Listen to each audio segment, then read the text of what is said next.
I'm Constable James Dixon, and I'll be your MC today. We're here today to highlight the results of Project Skyfall.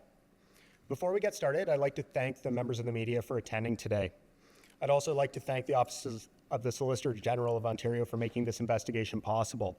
The successful completion of this lengthy investigation was made possible through funding provided by the Criminal Intelligence Service of Ontario.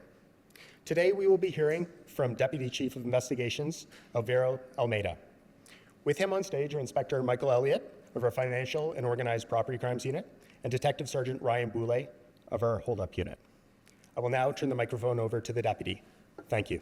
Since 2021, home invasions in York Region have risen 116%. To put that into perspective, in 2021, there were 18 home invasions reported in the region. We have had 39 incidents reported to date. Today, we're here to send a very strong message that the York Regional Police will not tolerate armed criminals violating the sanctity of the homes in our community.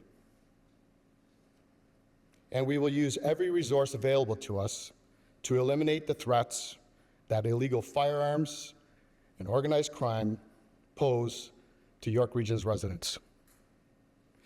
That effort is highlighted today in Project Skyfall, the results of which we will discuss today. Good morning, I'm Deputy Chief Alvaro Almeida of the Investigations Branch.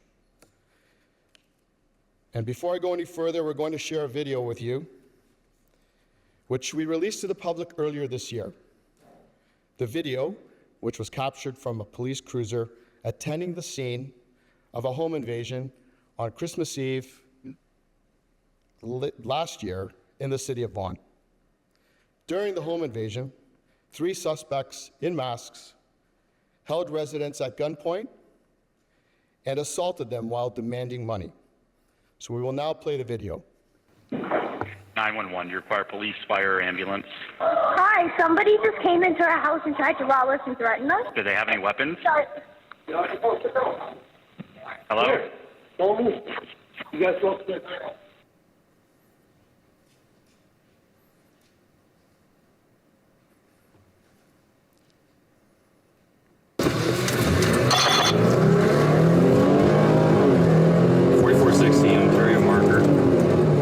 Sierra, Tango Sierra 970. It's a black sedan. I'm going to head back to the residence to make sure that the people inside are okay, but we could just have the units coming on scene to be on the lookout for that vehicle. Where's the money? Where's the money at? That's all I have. 10-4, we still have the mail party inside on the open line saying, where is the money at?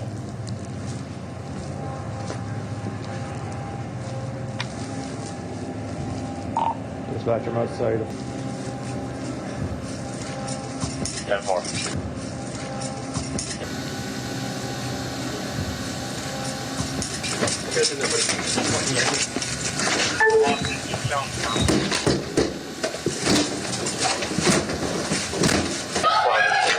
Come out with your hands out! Come out with your hands out! Do it now! Police, put your hands out! Police! Put your hands out! Police! Come out! Come out! Where's the girl? Hands up! Police arrived on scene while the suspects were still in the home. They were able to take one into custody immediately, while 2 others fled the scene. I'm thankful for the quick response of our frontline members and that no one was seriously injured because of this incident. This video, as shocking as it is, hardly captures the extent of the trauma and terror that was caused when these criminals commit home invasions and armed robberies. Following the incidents, investigators in the York Regional Police Hold-Up Unit discovered a multifaceted criminal organization. One that was responsible for planning home invasions, armed robberies, and trafficking drugs in communities across the Greater Toronto Area. Thanks to the dedicated efforts of these officers over the course of the year, along with our partners at the Toronto Police Service and Peel Regional Police, we have now arrested 17 suspects that made up this complex group. We have laid a total of 83 charges related to these heinous and violent crimes. Project Skyfall has also led to the seizure of 3 weapons seen here today, along with a significant quantity of illegal drugs. This includes roughly 300,000 tablets, which were manufactured for the purposes of trafficking as oxycodone, and would have sold on the street for approximately $14 million. Additionally, YRP seized a quantity of MDMA, crystal meth, and cannabis. But most importantly, we have shown once again our commitment to our community, that when criminal organizations threaten your safety and your security, we won't stop until those criminals are behind bars. Unfortunately, when arrests are made, criminals don't always remain behind bars. At the time of their arrests, 6 of these individuals were on bail conditions or other forms of release.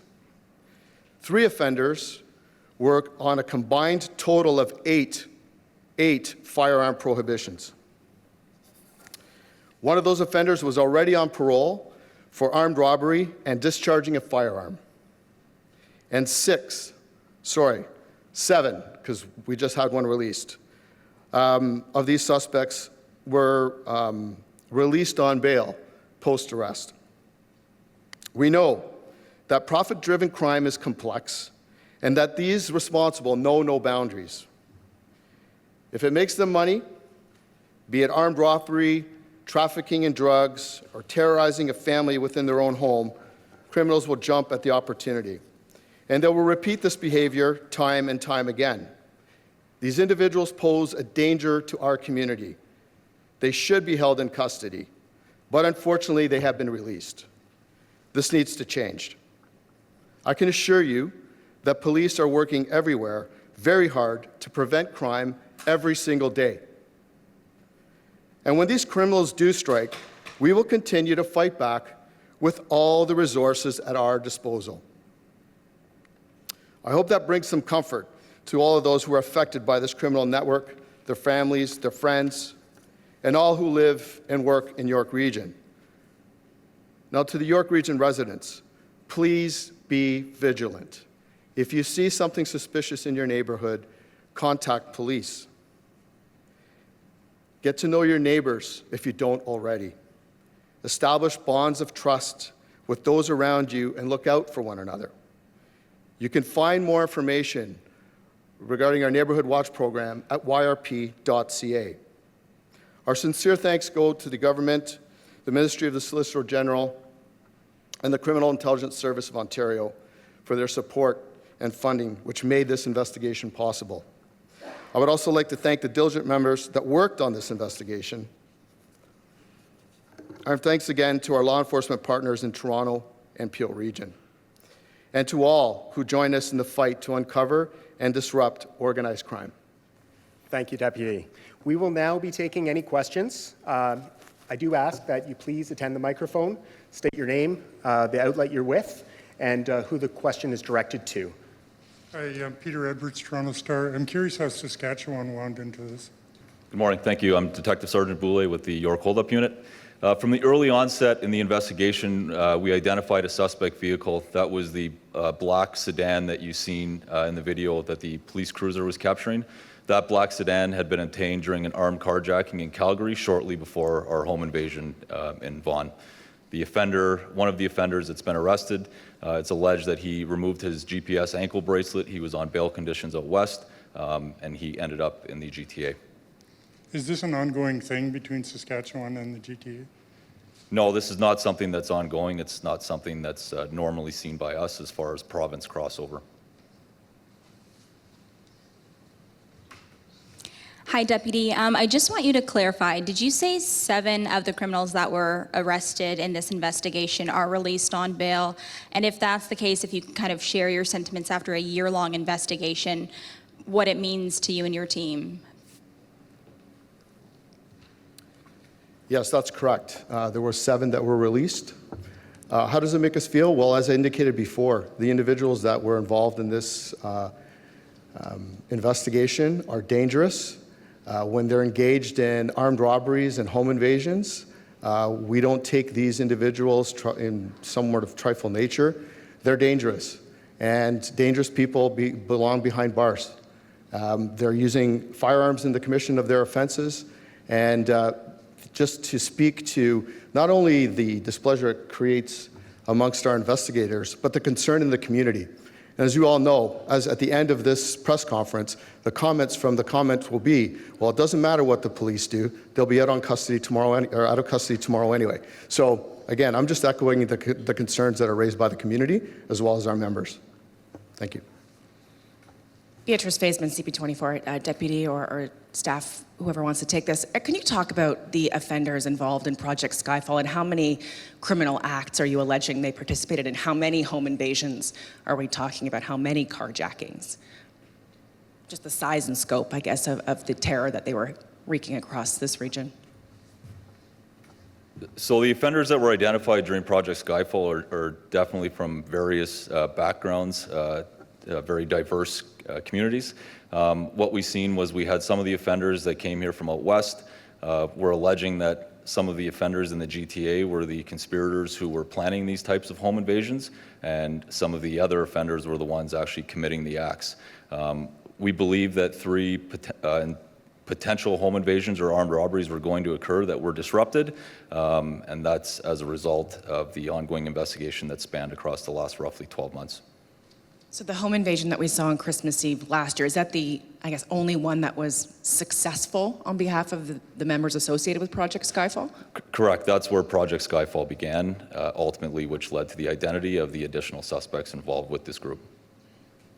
Forgive me, one more follow-up here. Quite unusual to see, I guess, a video like this where the victims were actually on the line with 911. For someone who is a victim of a home invasion, what's your best advice to them? Because that 911 call very possibly could have saved their life or at least helped officers get there faster. I mean, absolutely. If you find yourself as a victim in these positions, absolutely call 911 right away. Stay calm. Try not to argue or fight with the offenders that are in your residence. That video also highlighted the what frontline uniform officers face every day while they're on the road. They're faced with situations such as that one, where they're entering a residence and they're not sure what they're going to be confronted with when they go through that door. So, to your point, yes, stay calm, be aware of your surroundings, and call 911. I saw that 3 of them were accused of unauthorized use of a computer. Were they provincial or federal employees, and which computers were those? Yeah, so we're working with our partners at the Ministry of Transportation. What I can tell you is that we're confident that there is no further information being accessed by those offenders at this time. And were they employees at the time? At the time, one of them was, yes. And have they been dismissed? Again, that's a comment that would have to come from our partners at the Ministry of Transportation. But they're not actively on duty, I take it? What I can tell you is that we're very confident that information is no longer being accessed by that individual. So it sounds like they still are working then? Or Again, that's a comment that would have to come from the ministry. Okay. Thank you. So thank you for coming, and this will be concluding Project Skyfall. If anyone is interested in one-on-one interviews, we will be able to provide them. You can see Media Officer Nabria or myself afterwards. Thank you very much.